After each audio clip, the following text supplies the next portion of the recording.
Abra sua Bíblia comigo, querido, lá em Apocalipse, capítulo 3, verso de número 14 até o 22. Nessa noite, eu quero compartilhar com você a mensagem dessa palavra. Hoje eu vou pregar a primeira parte da mensagem dessa palavra.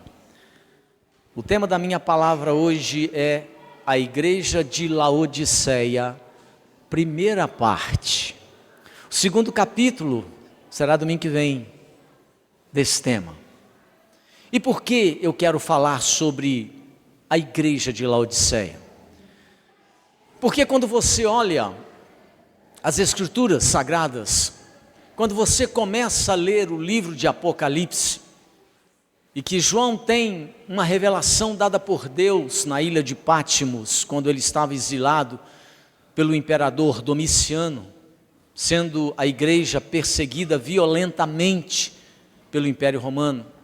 O Senhor aparece a João e mostra para ele algumas coisas e manda ele escrever 7 cartas para 7 igrejas da Ásia. E uma dessas igrejas era a igreja de Laodiceia. E se a memória não está me traindo aqui agora, vou dar uma aula de geografia. Essa igreja estava situada no Vale do Lírico. Perto dela estava a igreja de Colossos e também, se a memória não estiver me dando um dibre, a cidade de Hierápolis. A cidade de Colossos, ela tinha uma nascente de água extraordinária, medicinal, fria. E a cidade de Hierápolis tinha uma nascente de água vulcânica, quente, muito quente, e também medicinal. E no meio estava Laodiceia, que tinha uma água que não era fria e também não era quente, era morna. Ninguém conseguia beber, não era medicinal, nem terapêutica. E nesse contexto, o apóstolo João escreve a essa igreja. E essa igreja, ela é uma referência àquela igreja que haveria de surgir muitos anos depois. E eu sinceramente penso que estamos vivendo essa realidade hoje. A realidade da igreja de Laodiceia. E é por isso que eu quero ler esse texto e tirar daqui algumas lições. Vamos a ele. Apocalipse 3, do verso 14 ao 22. A palavra de Deus diz aí: ao anjo da igreja em Laodiceia escreve: estas coisas diz o Amém, a testemunha fiel e verdadeira, o princípio da criação de Deus. Conheço as tuas obras, que nem és frio nem quente, quem dera fosses frio ou quente. Assim, porque és morno e nem és quente nem frio, estou a ponto de vomitar-te da minha boca, pois dizes: estou rico e abastado, e não preciso de coisa alguma, e nem sabes que tu és infeliz, sim, miserável, pobre, cego e nu. Aconselho-te que de mim compres ouro refinado pelo fogo, para te enriqueceres, vestiduras brancas, para te vestires, a fim de que não seja manifesta a vergonha da tua nudez, e colírio para ungires os olhos, a fim de que vejas. Eu repreendo e disciplino a quantos amo. Sê, pois, zeloso e arrepende-te. Eis que estou à porta e bato. Se alguém ouvir a minha voz e abrir a porta, entrarei em sua casa e cearei com ele e ele comigo. Ao vencedor, dar-lhe-ei sentar-se comigo no meu trono, assim como também eu venci e me sentei com meu Pai no seu trono. Quem tem ouvidos, ouça o que o Espírito diz às igrejas. amém. Vamos orar? Feche os seus olhos mesmo assentado. Pai, nós queremos te agradecer, como sempre fazemos aqui nos domingos, no culto da família. Agradecer ao Senhor porque a tua palavra é viva, poderosa e eficaz. E nesta noite, Espírito Santo, nós te pedimos que esta palavra do Senhor, viva, poderosa, que realiza a vontade do Senhor, possa quebrantar os nossos corações, que a tua palavra, ó Espírito Santo, possa tirar dos nossos corações também todas aquelas coisas que são reprováveis aos teus olhos, que nesta noite, Espírito Santo, o Senhor possa gerar em nós um despertamento, um reavivamento, ó Deus, que o Senhor possa nos acordar de toda lentidão e de toda morenidão, em nome de Jesus. Nós oramos pedindo ao Senhor que possa então nesse momento, ó Pai, falar ao coração de cada um de nós, levando-nos a uma mudança de postura e de vida. É no nome de Jesus que nós oramos e te suplicamos que seja assim, amém e graças a Deus. Meus amados irmãos, como eu disse, quem escreveu esta carta foi o apóstolo João, mas o autor dela é o próprio Senhor Jesus. Por quê? Porque no verso 14, ele diz aí: estas coisas diz o amém, a testemunha fiel e verdadeira, o princípio da criação de Deus. Quando João recebe essa revelação, ele está dizendo que quem está falando com ele e mandando ele relatar e escrever essa carta a essa igreja era o próprio Jesus, o Filho de Deus. O apóstolo João, quando ele recebe essa visão na ilha de Patmos, ele era um velhinho de 90 anos, ele estava sendo perseguido pelo imperador romano Domiciano, que foi um dos mais sanguinários do Império Romano com os crentes. E então, João, aos 90 anos, exilado na ilha de Patmos, tem essa visão e tem essa revelação da parte de Deus. E ele estava ali naquele local e ele então recebe de Deus esse entendimento. O apóstolo João, ele teve uma visão de Jesus, ele relata isso no capítulo 1 de Apocalipse, e ele viu, relata ele, Jesus no céu, glorificado, revestido de todo o poder e honra, assentado à direita de Deus, e ele, João, foi incumbido de escrever tudo o que o Senhor Jesus queria, que as igrejas da Ásia soubessem a respeito daquilo que o Senhor estava vendo na vida daquele povo e na vida daquela igreja. E o texto que lemos são as palavras de Jesus para a igreja de Laodiceia. João escreveu 7 cartas para 7 igrejas diferentes. Esta carta é a última e a mais severa de todas as cartas, a mais dura de todas elas. O estado dessa igreja e dos que a frequentavam era muito triste. Não há nesse texto qualquer elogio ou menção de virtude alguma da parte de Jesus para as pessoas que viviam na igreja de Laodiceia. Quando você lê as outras cartas que João escreve, Jesus sempre elogia algum aspecto na vida das outras igrejas, mas nesta aqui, Jesus não encontra um aspecto positivo na vida dos crentes que ali estavam, para elogiá-los, para poder falar alguma coisa boa a respeito deles. E o Senhor Jesus chama essas pessoas a fazerem uma avaliação da sua própria vida, do modo como eles estavam conduzindo a sua existência. Examinar-se a si mesmo, querido, não tem sido um hábito, nem um costume muito comum e nem popular entre as pessoas, porque muitas pessoas não gostam de fazer um exame de si mesmo. Nós não gostamos de encarar de verdade as nossas falhas, os nossos erros, a posição em que nós estamos e como nós precisamos sair dela e mudar de vida e mudar de condição.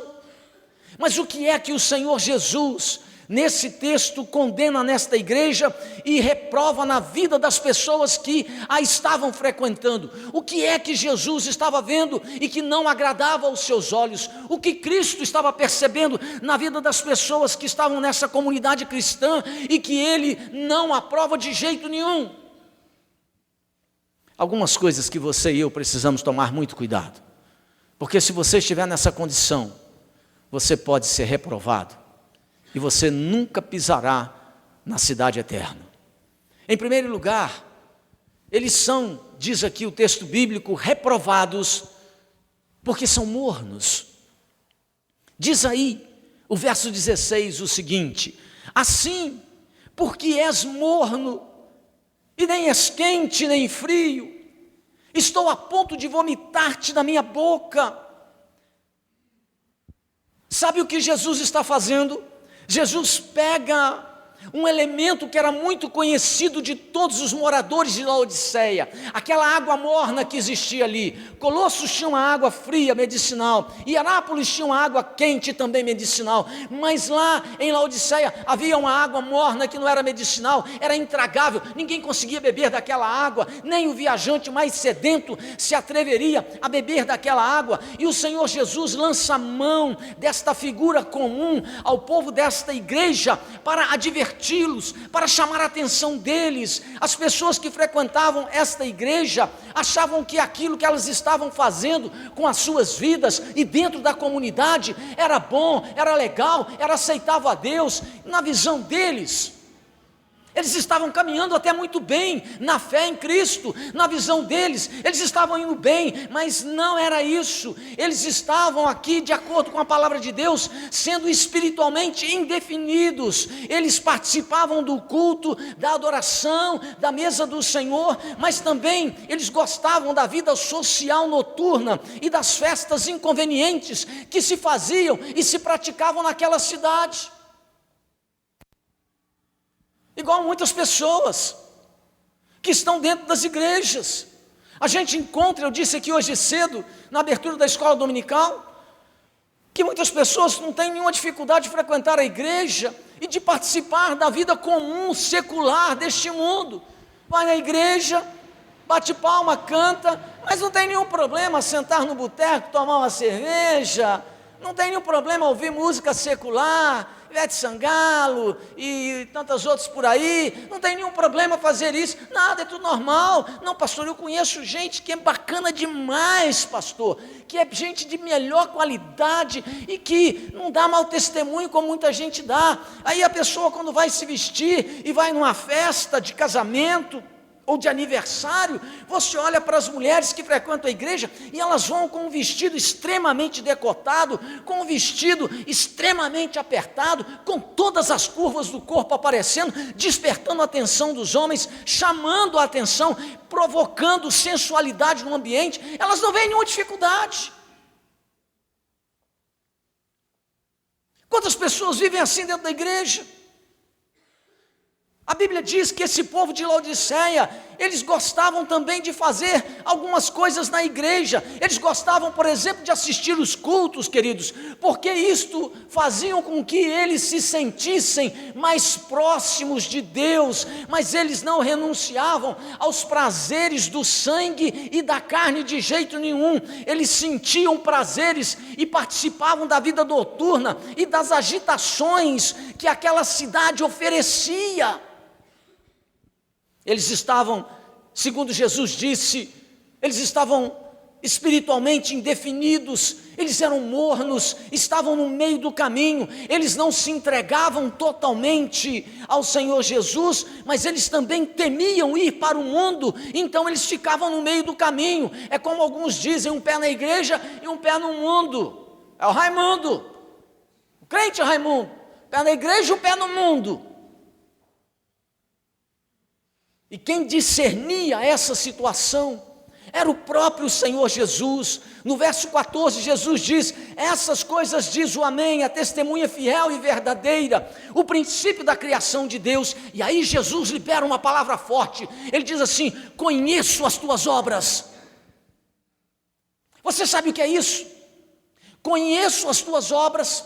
Eu vou te dizer, Jesus está dizendo assim: eu sei o que você faz, não sou trouxa, não sou bobo, sei como você age, longe dos olhos das outras pessoas, sei como você se sente e sei onde está o seu prazer de verdade, sei o que você pensa e onde habitam os teus pensamentos. Jesus diz: conheço as tuas obras, sei tudo a teu respeito. E aí Jesus diz assim, que nem és frio e nem és quente, quem me deras fosse frio ou quente, assim porque és morno e nem és quente nem frio, estou a ponto de vomitar-te da minha boca.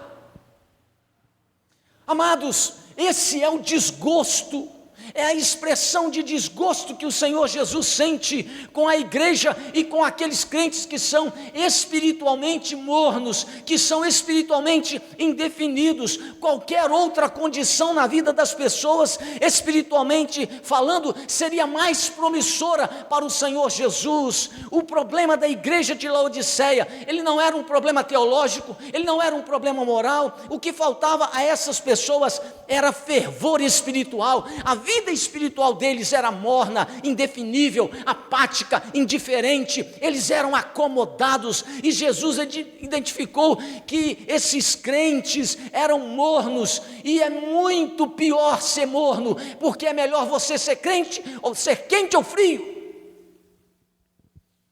Jesus disse: conheço as tuas obras, conheço bem você, e eu não gostei daquilo que vi. A minha pergunta a você que está aqui nessa noite, aqueles que nos assistem, é: como é que você está? Que tipo de pessoa você é? Você é uma pessoa definida? Você é uma pessoa comprometida realmente com Cristo? Ou você é esse tipo de gente morna, indefinida?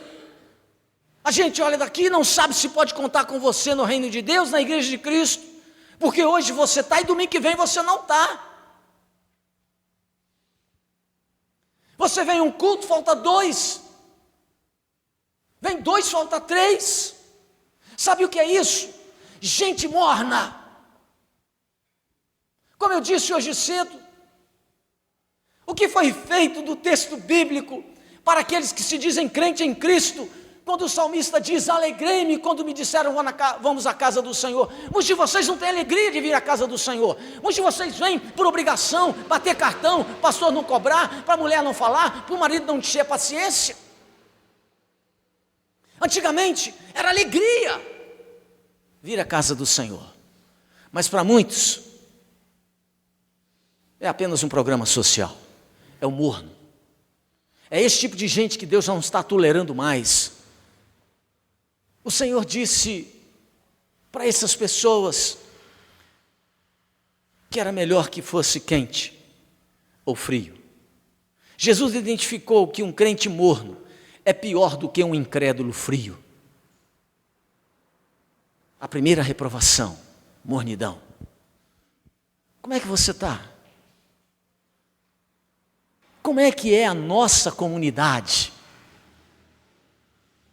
Ela é uma comunidade quente? Somos um povo frio? Ou somos mornos? Somos gente mornas. Jesus reprova essa vida espiritual apática que muitos de vocês estão levando. E eu também. Em segundo lugar, eles são repreendidos por Jesus por causa do orgulho que tinham no coração. Porque, queridos, preste atenção, orgulho não aparece muitas vezes assim de cara. Tem gente que é orgulhosa e você vê de cara, mas tem muito orgulho disfarçado. Veja o que Jesus diz no verso 17 a eles. Jesus diz aí: pois dizes, estou rico e abastado, e não preciso de coisa alguma.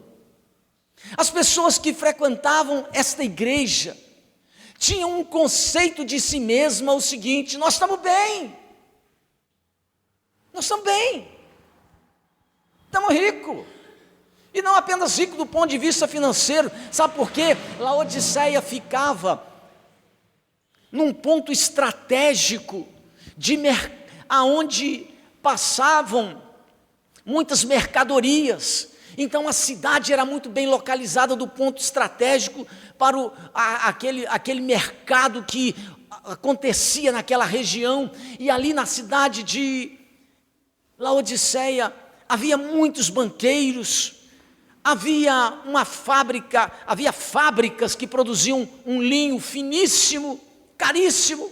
Havia também uma escola de medicina que produzia um colírio que era exportado para toda a Ásia, que ajudava a curar a vista de muitas pessoas.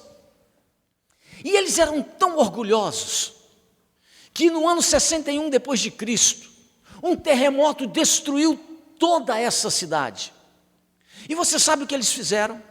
Eles não pediram ajuda ao governo federal, eles não quiseram um centavo de Roma, eles construíram toda a cidade novamente com o dinheiro do próprio bolso. Você pode imaginar Manhuaçu, Deus nos livre dessa situação, mas imagine Manhuaçu, passando por um terremoto e todas as casas sendo derrubadas, destruídas, e a população não pedindo um centavo ao governo federal, construindo toda a cidade com o dinheiro do próprio bolso, porque eles eram ricos. E eles disseram: somos ricos. Jesus olha e diz assim: estou rico e abastado, e não preciso de coisa alguma. O que Jesus identifica nessa igreja é que esse estado de prosperidade produziu no coração dos crentes que ali estavam uma atitude de conformismo com os padrões morais mundanos. A cidade de Laodiceia era rica em ouro, era rica em linho, era rica em colírio. A igreja estava assimilando os hábitos, costumes, a moda daquela cidade. E tudo aquilo que estava acontecendo naquela sociedade local, eles estavam abraçando, e isso estava contaminando a vida das pessoas. Os crentes de Laodiceia estavam dentro da igreja, mas estavam perdidos na fé, estavam cultuando a Cristo, mas estavam sem a presença de Jesus, porque você vê que no verso 20, Jesus faz um apelo a eles: eis que estou à porta e bato. O culto estava acontecendo, mas Jesus estava do lado de fora, por isso que Jesus pede para entrar.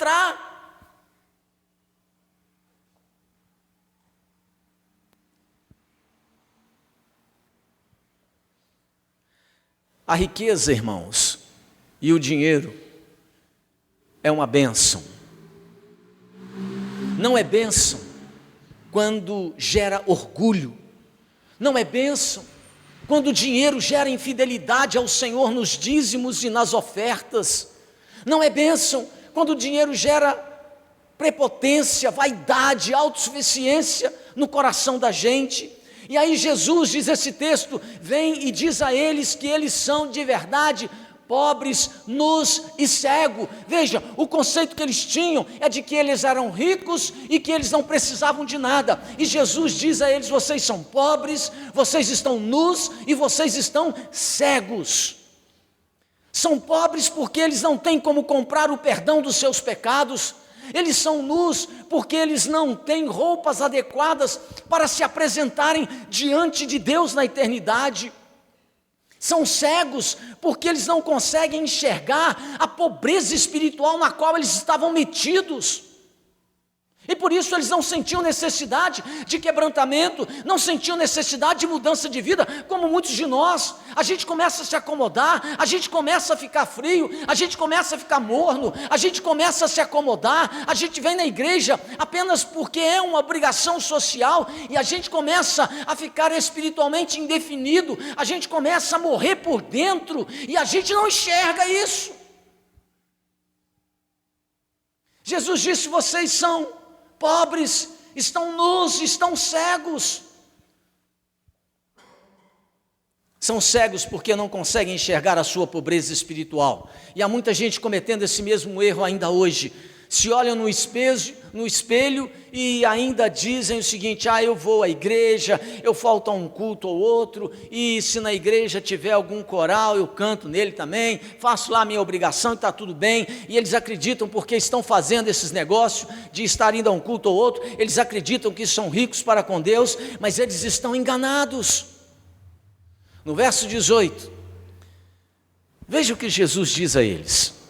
Jesus diz assim: aconselho-te que de mim compres ouro refinado pelo fogo, para te enriqueceres, vestiduras brancas para te vestires, a fim de que não seja manifesta a vergonha da tua nudez, e colírio para ungires os olhos, a fim de que vejas. Apesar do Senhor Jesus ser o Senhor dos céus e da terra, de ser o Criador do universo e ter as incontáveis galáxias na ponta dos seus dedos, tendo o direito de emitir ordens para que lhe obedeçamos, Jesus prefere aqui dar conselhos. Ele diz: eu te aconselho que compres de mim. Você sabe o que Jesus está fazendo? Jesus está se apresentando a esses crentes como um mercador. Jesus está apresentando a essas pessoas como se ele fosse um camelô. Jesus está dizendo que ele tem produtos para vender para esse povo, que é essencial. E sabe quanto custa o produto que ele vende? Ele é de graça, não custa nada. O ouro que Cristo tem é o reino dos céus. A roupa que Cristo oferece para as pessoas desta igreja são vestes de justiça e da santidade. O colírio que Cristo tem, ele abre os olhos para o discernimento. Só Jesus pode enriquecer a sua e a minha pobreza. Só Jesus pode vestir a minha e a sua nudez. Só Jesus pode curar a sua e a minha cegueira. Este povo tinha dinheiro, mas esse povo não tinha riqueza espiritual. Eles tinham muitas vestimentas, mas eles não tinham roupas celestiais. Eles enxergavam muito bem as oportunidades para fazer negócios e investimentos produtivos, mas espiritualmente eles estão cegos e desnorteados. Eles haviam perdido princípios. De fato, o Senhor Jesus declara aqui que eles o abandonaram por causa da sua riqueza, da sua prosperidade, do seu orgulho. Eles estavam substituindo o fundamental, o essencial, pelo banal, pelo transitório. A pergunta, querido, que fica para mim e para você, diante daquilo que Jesus fala a essa igreja, é: como é que anda a sua vestimenta? Como anda? Você tem vestiduras de santidade aos olhos do Senhor?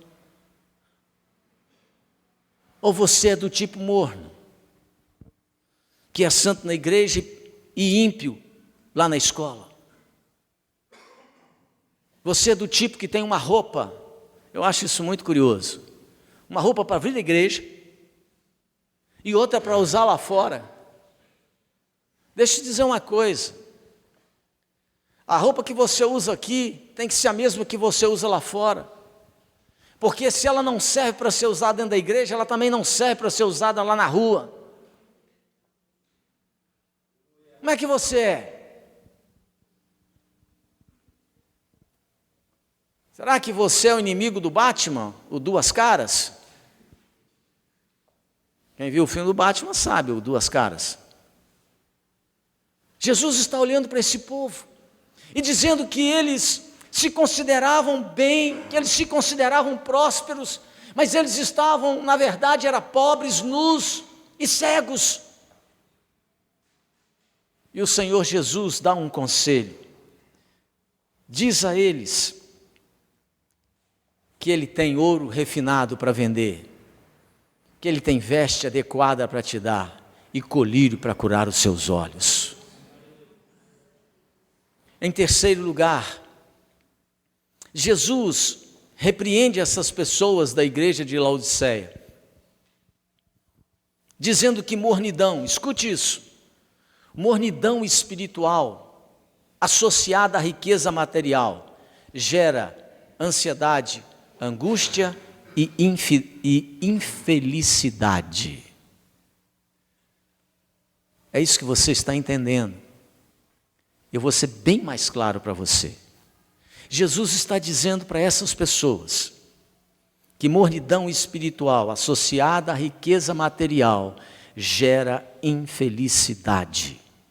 O verso 17, Jesus diz aí: e nem sabes que tu és infeliz. Está escrito aí ou não está? Amém? Está escrito aí? E nem sabes que tu és infeliz. A gente costuma dizer, a gente costuma falar com alguém Quando uma pessoa faz uma coisa errada, diz: "Ô infeliz!" A gente fala que você fica nervoso, né? Você não quer falar outra coisa. "Ô infeliz!" Jesus está dizendo para eles que essa mornidão estava gerando infelicidade. Preste atenção, a ansiedade, a angústia, a depressão, a insatisfação, elas sempre estiveram presentes na história da humanidade. Esse negócio de insatisfação, tristeza, depressão, esse negócio de angústia, de insatisfação, Jesus diz, sempre esteve presente na história da humanidade. Mas preste atenção, nunca foi tão forte, nunca foi tão marcante em nenhuma outra época da história humana como tem sido nos nossos dias. Até entre os crentes. Há uma multidão cada vez maior nos nossos dias, vivendo à base de tranquilizantes e de soníferos para conseguir dormir. A gente olha e a gente vê que quase todos os setores da sociedade está vivendo num beco sem saída, está vivendo angustiada, depressiva, está vivendo insatisfeita. Há uma multidão de pessoas querendo ser felizes e não estão conseguindo ser felizes. E muitas pessoas pelas quais nós passamos na rua, quando nós olhamos para elas, nós percebemos na face delas, nós percebemos no rosto dessas pessoas o medo, a apreensão, a insegurança, a depressão e a tristeza. Por que isso está acontecendo? Deixa eu dizer uma coisa para você, a infelicidade é por causa desse fruto da mornidão na nossa vida. Quando nós somos comprometidos com Cristo, quando nós temos um relacionamento sério com Jesus, quando nós o buscamos na oração, na leitura da sua palavra, temos compromisso com o seu reino, não há espaço para a infelicidade. O nosso coração é cheio da graça, é cheio do Espírito Santo, é pleno de Deus, nós temos contentamento. Mas por que tem tanta gente descontente? Por que você é descontente? Preste atenção na sua vida. Esse negócio de gente que fica igual, correndo atrás de tudo quanto é novidade, sabe por quê? Porque a pessoa quer saciar essa infelicidade, mas a infelicidade é fruto de um relacionamento morno com Jesus. O salmista disse, e você precisa de saber disso: mais alegria puseste no meu coração do que neles. Sabe quem põe alegria no seu coração? É o Senhor. A gente gosta muito de dizer esse negócio assim, né? A alegria do Senhor é a nossa força. A minha pergunta é o seguinte: será que Deus está tendo motivo de se alegrar com você? Com a sua vida? Eu não estou aqui para te agradar, eu estou aqui para fazer você pensar, criatura. Será que Deus está tendo alegria contigo? Dá uma olhadinha para dentro. Porque a razão da infelicidade, a razão da insatisfação, a razão das depressões, quase sempre a origem é essa, mornidão espiritual. Só que a sociedade, o povo que vive lá na rua, não sabe disso, e aí eles vão atrás de divertimento. É um novo botequim que abre, a galera cai lá dentro, daqui a um mês já não tem mais ninguém por lá, está insatisfeito, daqui a pouco abre um restaurante novo, está todo mundo lá, passa um mês, ninguém mais está indo lá, já muda. Eles estão à cata de alguma coisa para trazer alegria, realização e felicidade, e Jesus está dizendo assim: nem sabes que tu és infeliz? E por que dessa infelicidade? Porque são mornos. São mornos. São mornos. Porque a religiosidade traz para a vida das pessoas um vazio enorme. A religiosidade, você encontra com as pessoas e todos eles são religiosos. Você pergunta aí fora, todo mundo é religioso, todo mundo crê em alguma coisa. Eles só dizem, se é um católico, eles dizem: eu sou católico não praticante. Você encontra alguns caras aí, eu sou um crente desviado. As duas coisas são tristes. Porque a religiosidade traz um vazio enorme para a alma, quando ela está associada a essa prosperidade material distante de Cristo. O que Jesus repreende aqui nesta igreja dos últimos dias é porque eles tinham tudo, menos uma experiência real com Jesus, menos uma experiência real com Cristo. A razão da sua insatisfação, da sua infelicidade, não é a mulher que você casou com ela, nem o marido que você tem. Se você tiver honestidade, coragem de verdade, para olhar para o seu coração, você vai descobrir que a nossa infelicidade sempre é fruto de um relacionamento morno com Cristo. Por que que eu sei?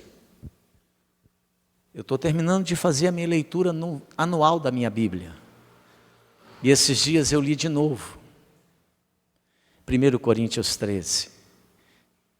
E 1 Coríntios 13 fala sobre o amor. E ele diz que o amor jamais acaba. O amor de Cristo jamais vai se acabar. Deus é amor, diz João. E esse amor traz plenitude para o nosso coração, contentamento para a nossa alma, felicidade para nós, ainda que haja lutas, ainda que haja problemas na sua vida, ainda que haja desafios monstruosos para que a gente vença. Esse amor traz contentamento, felicidade, para que você seja feliz. Não quer dizer que você não vai ter lutas, não quer dizer que você não vai ter problema financeiro, não quer dizer que você não vai ter ninguém doente na sua família. Você pode ter luta financeira, você pode ter gente doente na sua família, mas você pode ser feliz no meio de tudo isso, porque o Senhor te consola, te anima, te fortalece, porque o amor de Cristo excede todo o entendimento.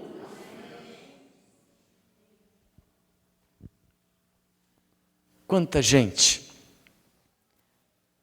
vivendo o que Jesus disse, nem sabes que tu és infeliz. É infeliz porque é morno na fé. Vamos ficar de pé, eu quero orar com você.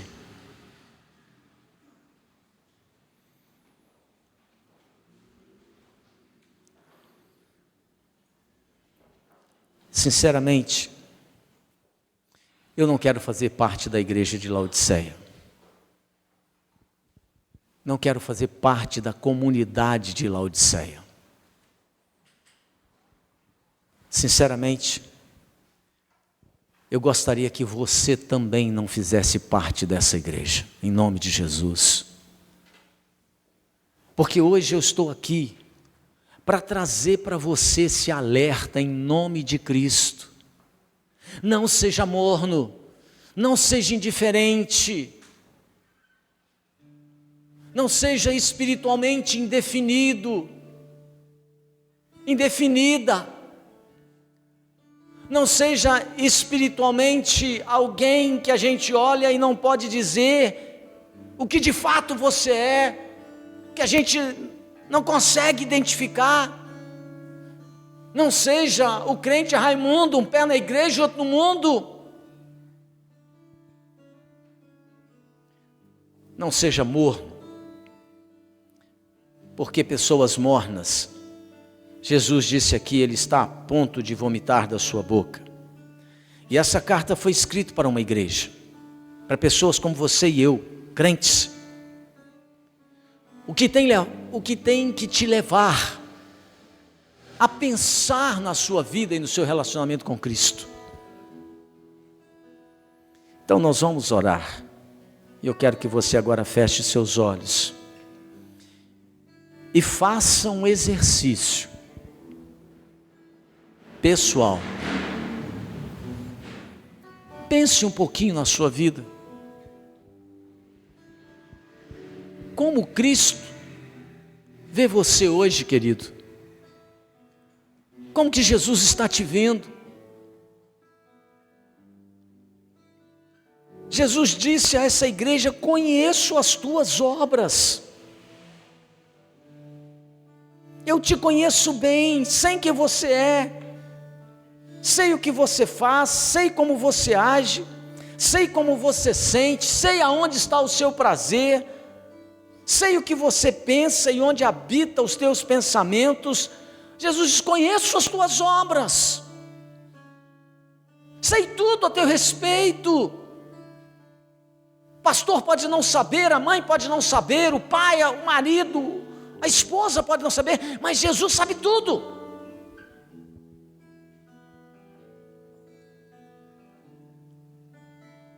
E como é que você está, querido? Você está morno? Desanimado? Espiritualmente indefinido? Esse é o momento de você aceitar o conselho do Senhor Jesus. O conselho do Senhor Jesus no verso 18 é: aconselho-te que de mim compre ouro refinado pelo fogo, vestiduras brancas para te vestires, a fim de que não seja manifesta a vergonha da tua nudez, e colírio para ungires o teu óleo, seus olhos. Nessa noite você precisa de fazer um exame pessoal e precisa de mudar de postura, mudar de postura.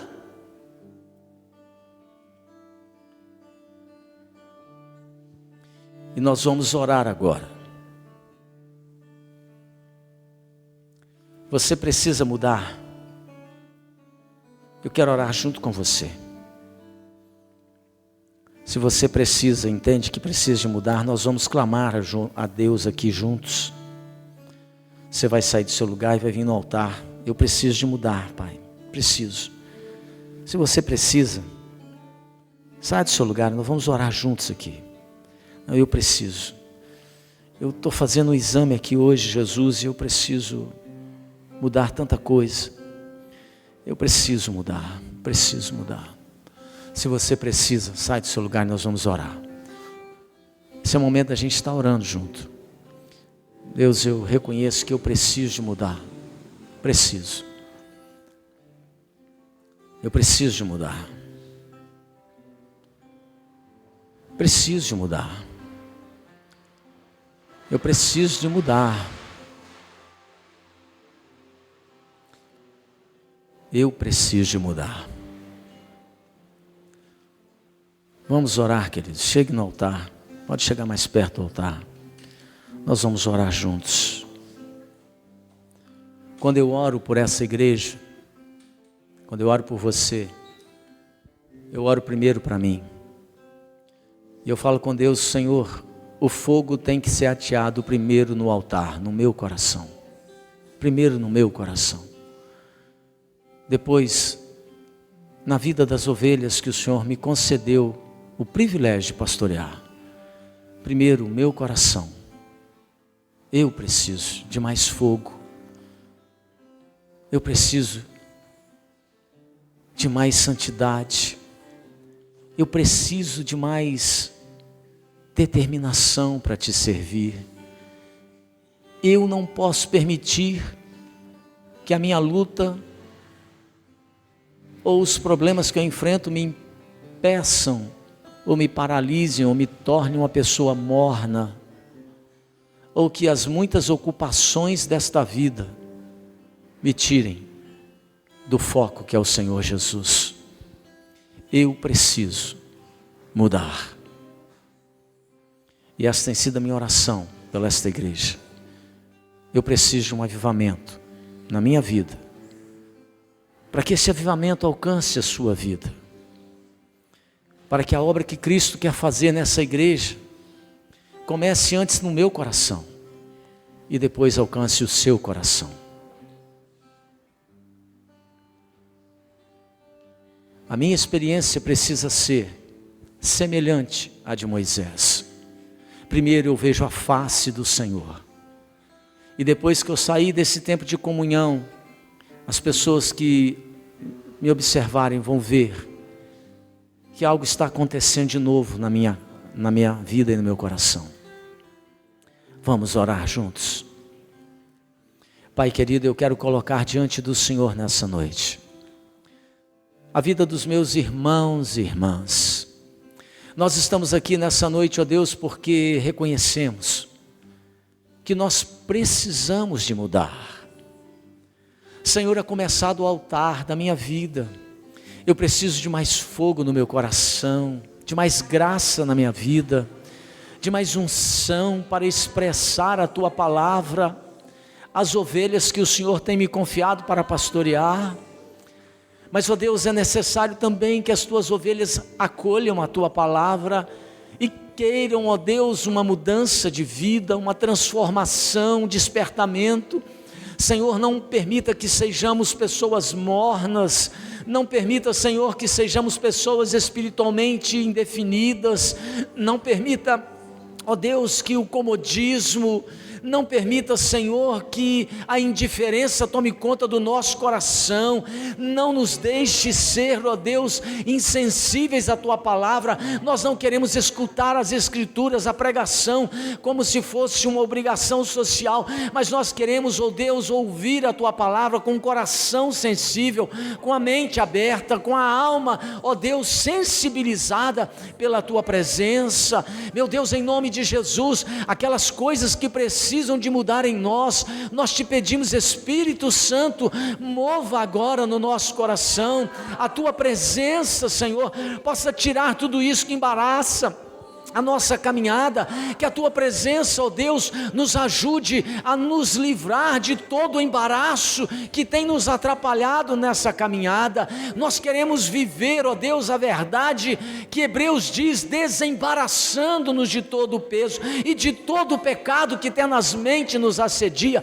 Senhor, nós queremos desembaraçar a nossa vida, nós queremos viver olhando firmemente para o autor e consumador da nossa fé, que é Cristo, e queremos viver com alegria, com contentamento, com disposição de nos dedicar ao Senhor e à Tua obra. Nós não queremos ser religiosos, ó Deus, nós não queremos que a religiosidade possa dominar a nossa mente e nos fazendo infrutíferos, não. Nessa noite nós estamos aqui para, em nome de Jesus, resistir a todo espírito de religiosidade na nossa vida. Nós repreendemos as ações desses espíritos de religiosidade, que vem amordaçar a nossa boca, que vem paralisar a nossa alma, que vem paralisar a nossa fé. Nós o repreendemos em nome de Jesus, e que o Senhor crie em nós uma disposição nova, um espírito novo, voluntarioso, para dedicar ao Senhor o nosso serviço e adoração.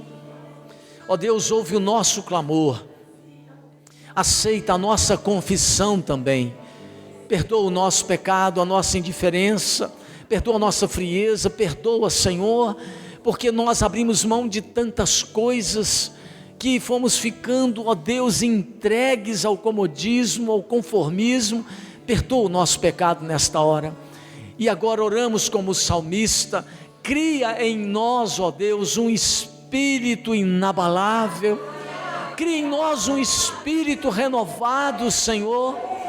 Aviva a nossa alma, aviva o nosso coração, derrama unção nova do Teu Espírito, batiza novamente com o Espírito Santo.